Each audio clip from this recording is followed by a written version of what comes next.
আসসালামু আলাইকুম রহমতুল্লাহি আবরকাতুহ। বিসমিল্লাহির রহমানির রহিম।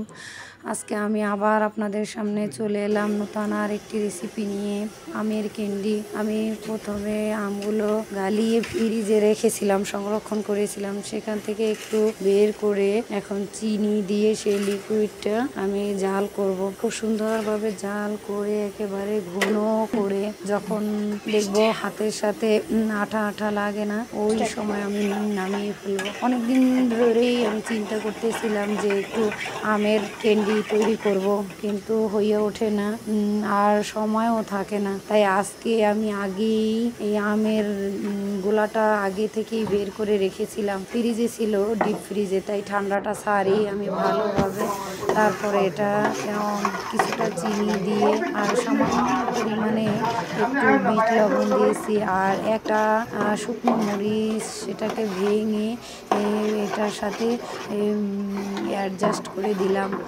কারণ কি, দেখা যায় আমগুলো এমনিতেই অনেক মিষ্টি, তাই বেশি আর কিছু দিলাম না, এমনিতেই তো পাকা আম, তাই অন্য কিছু আর অ্যাড করলাম না। আমি খুব সুন্দরভাবে এটাকে শুকনো করে শুকিয়ে যাতে আঠালো আঠালো লাগে হাতে, সেইভাবে আমি আমের এই ক্যান্ডিটা তৈরি করব। দেখা যায় যাদের বাসায় ছোট বাচ্চারা আছে তারা অবশ্যই এটা অনেক পছন্দ করবে। আসলেই অনেক মজাদায়ক এই আমের ক্যান্ডিটা।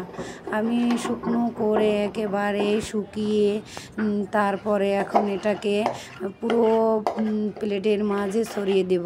তবে ছড়িয়ে দেওয়ার আগে প্লেটে আমি একটু তেল ব্রাশ করে নিয়েছিলাম যাতে ওটা নিচে লেগে না যায়। তাই এটাকে এখন আমি পুরো ছড়িয়ে দিয়ে তারপরে ফ্যানের বাতাসে রাখলেও এটা শুকিয়ে যাবে। আবার কেউ যদি চায় যে চুলার নিচে দিয়েও শুকানো যাবে, সমস্যা নেই। দেখা যায় একদিন এটা এমনি রোদ ছাড়া রেখে দিলেও এটা শুকিয়ে যাবে। তো আমি আজকে এটাকে রোদেও শুকা দেব না এবং চুলার নিচেও রাখবো না। আমি কলসে পানি ফুটিয়েছি, সেই ফুটানো পানির উপরে এটাকে রেখে দেব। আমার মনে হয় এটা খুব সুন্দরভাবেই সেট আপ হবে। তো আমি এটাকে রেখে দিয়ে পরবর্তীতে এটাকে যখন শুকিয়ে যাবে তখন ছুরি দিয়ে সুন্দরভাবে কেটে নেব, ছোট ছোট করে কেটে নেব আমের ক্যান্ডির মতো। এটা আমি আরও আগেও অনেকবার বানিয়েছি, তো বাচ্চারা অনেক পছন্দ করে এই আমের ক্যান্ডিটা।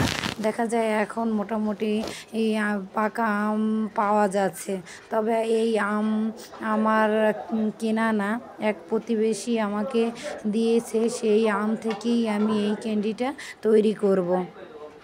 বাচ্চারা যেহেতু এটা পছন্দ করে, তাই আর দেরি না করে সেই আমের জুসটা বের করে তারপর চুলায় ভালোভাবে এটাকে টানিয়ে এখন এই যে সেট আপ করতে দিলাম।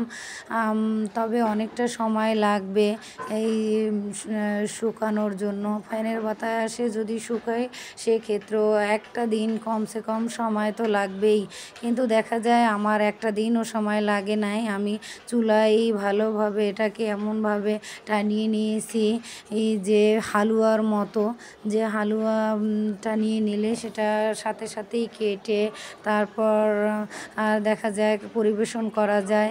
আর ঠিক এটাও সেরকম। আমি এখন এই যে ম্যাক্সিমাম কত 3-4 ঘন্টা হবে এটা সেই পানির কলসের উপরে রেখেছিলাম, এটা শুকিয়ে গেছে। তাই ছোট ছোট করে কেটে এটাকে এখন হাত দিয়ে ছোট ছোট করে বড় মানে রোলের মতো শেপ দিয়ে বটে নিলাম। দেখা যায় যে আসলেই দেখতে একটা লোভনীয় আমের ক্যান্ডি। এটার নাম দিয়েছি আমি, তবে এটা বানাইতে খুবই সহজ।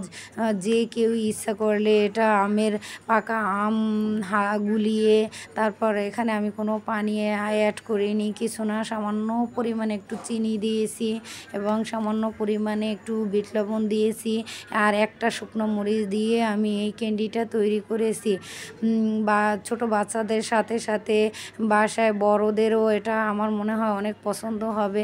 তবে আমার কাছে তো অনেক ভালো ভালো লাগে। আমি এই বানাইতে বসেই দেখা যায় দুই একটা খেয়ে ফেলেছি। বাচ্চারা তো খেতে শুরু করলে আর থামবেই না। এখন এটা মনে করেন বানাবার শেষ করতে দেয় নাই, তার আগেই শেষ হয়ে যাবে এরকম একটা পর্যায়ে। তাই আর কথা না বাড়িয়ে আমি এখানেই শেষ করলাম। আল্লাহ হাফেজ। আসসালামু আলাইকুম।